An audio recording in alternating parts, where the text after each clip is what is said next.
This is Everyday Grammar. I'm Kaveh. And I'm Lucia. I wrote a poem, and I need your opinion on it.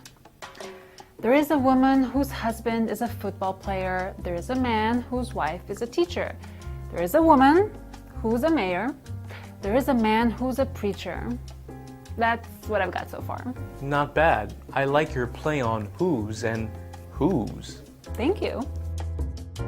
Whose is used to show possession, or who owns or has something, and acts as an adjective.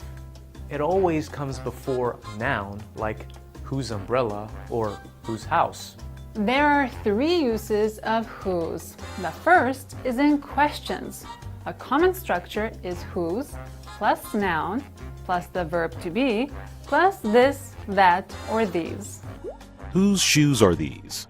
The second use of whose is to introduce relative clauses that show possession by people, animals, or things. Ms. Smith teaches a class for students whose native language is not English. Remember that both whose and the noun are placed at the beginning of the relative clause.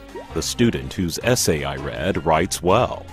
Just don't confuse whose with who apostrophe s. That's a contraction of who is or who has. And the third use of whose is in noun clauses, where whose often appears in sentences with the verbs know or wonder. I know whose dress she borrowed for the dance.